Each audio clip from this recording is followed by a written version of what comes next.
목포 해경사장 총경 김해철입니다. 전남 신안군 인자면 대비지도 인근 해상 24톤 끝 어선 정복 사고 관련 1차 수색 진행 사항을 시작하겠습니다. 현재까지 수색 진행 사항입니다. 사고 해역의 기상은 동풍 4 내지 6m/s, 파고 0.5m, 시정 3마일로 해상 수색 조건은 양호합니다. 수온은 9 내지 10도씨로 매우 낮고 시야 확보가 어려워 수중 수색에는 어려움을 겪고 있습니다. 사고 해역 주변에는 민간 어선 신진호 등 30척, 해경 함정 28척, 해군 함정 5척, 관공선 8척 등 총 71척과 해경 항공기 7대, 군 항공기 5대 등 총 12대가 동원되었으며 사고 해역 주변 동서로 24해리, 남북 30해리 해역을 중심으로 9개 구역을 설정하여 집중 수색과 선체 수중 수색을 병행하였으며 야간에도 사고 해역을 중심으로 실종자 구조 활동을 계속하였습니다. 야간에는 시야 확보를 위해 조명탄을 256발 발사하며 밤샘 수색을 이어나갔습니다. 한편 전복 선박을 인양하기 위해 민간 군안업체 예인선과 크레인이 어젯밤 8시 20분경 사고 해역에 도착하였으며 해경은 사고 해역 현장 지휘하면서 김종욱 해양경찰청장이 주재한 상황회의를 거쳐 조류 등 해상 상황을 감안한 장애물 제거 및 인양 등 사전 준비 일정 등을 진행하였습니다. 다음은 실종자 구조 사항입니다.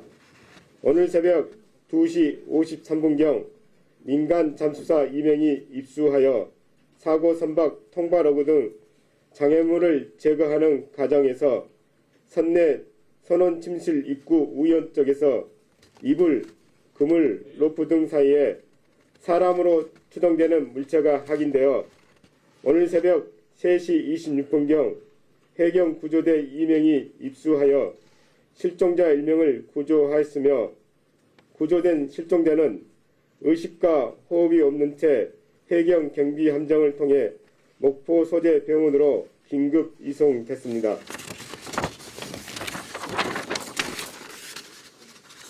오늘 수색 계획입니다. 대조기, 조리 및 유속 등 해산 조건 감안하여 전복 선박 위치를 중심으로 신안군 민간어선 31척, 해경 함정 25척, 해군 함정 5척, 관공선 등 총 67척, 항공기는 해경 3대, 군 3대, 소방 2대 등 총 8대가 수색에 동원될 계획입니다. 전복 선박 청고 인양 관련 오늘 오전 9시부터 전문 잠수사를 투입하여 사고 선박을 인양할 계획이며 선박 인양 후 선내 실종자 수색을 실시할 예정입니다. 현재 조속 관련 대조기임을 감안하여 해상 여건으로 인양 불가 시 인자도 남쪽 안전지대로 이동하여 인양 작업과 선내 수색을 이어갈 계획입니다. 실종자 가족 지원상으로는 오늘 오후 1시경 실종자 가족 10여 명이 해경 함정을 이용 사고 해역으로 이동할 계획입니다. 오늘도 실종자 수색에 최선을 다하겠습니다.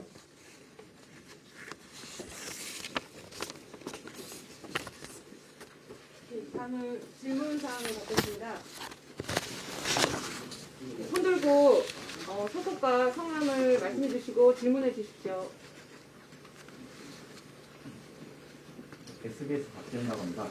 이관실 엔진 속 파손생에서 물 차올랐던 부분 밤사이에 현장 파손 좀 됐을까요? 네, 기관실 파공은 전혀 확인되지 않았고 아직까지 저희도 자꾸 파공이라는 이야기가 나오고 있는데 아직까지 확인되지 않았고 현재 실종자 구조자 진술에 의하면 파공이라는 그런 충돌음이라든지 그런 개연성 있는 것도 전혀 확인되지 않고 있습니다.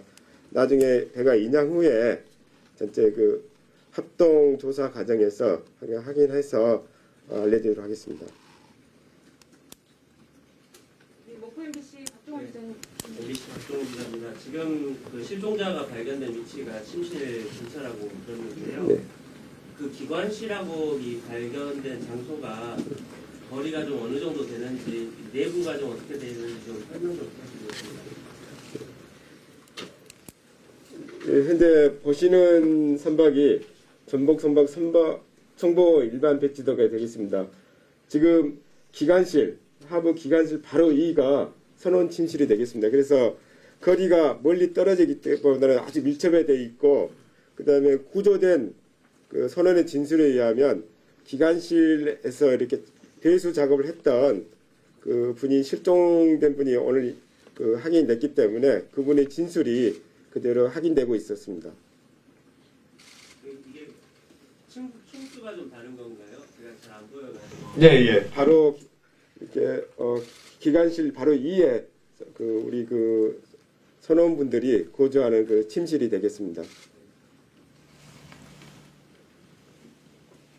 이게 유튜브입니다. 수조기가 먼저 말씀하셨는데 수조기가 좀 있는 것 같은데 어쨌든 좀 그런 얘기가 있는데 수조가 많이 흘러갔다 이런 얘기가 있었거든요.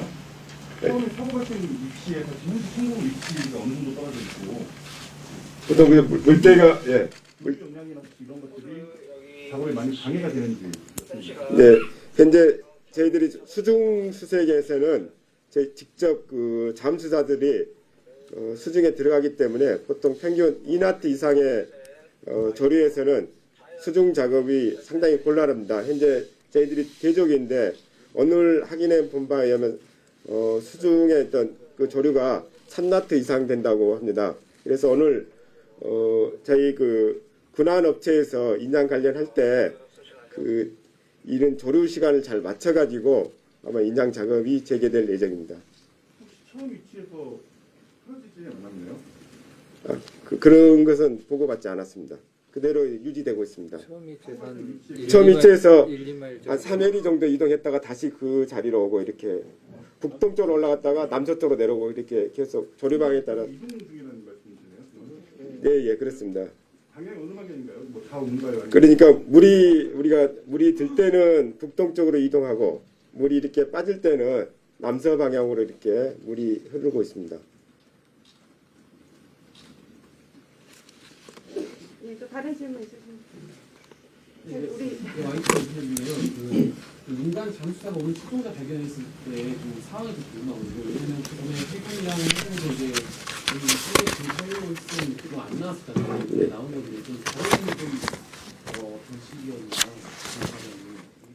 방식이었나 다른 방식이 아니고 그 수중 상황은 저희들이 전혀 예측이 안 됩니다. 방금 전에 들어갔다 했는데 그물 방향이 그 상태로 있는 게 아니고 그 수중 유속에 따라서 움직이다 보니까 그 민간 구조사 분께서 2시 한 30분경 들어갔는데 그쪽에 통과로구를 이렇게 제거하는 과정에서 사람 물체 행상을 발견했다. 그래서 그분이 다시 올라왔습니다. 그래가지고 그로부터 일정 시간 지난 후 3시 20분경 저희 해경 구조사 2분이 내려갔는데 그 지점에서 다시 그 실종자분을 확인해서 이렇게 밖으로 이렇게 유도하였습니다. 네, 듣겠습니다. KBS 김광진인데요. 그 이제 생존자들 증언들이 좀 나오고 있는데 그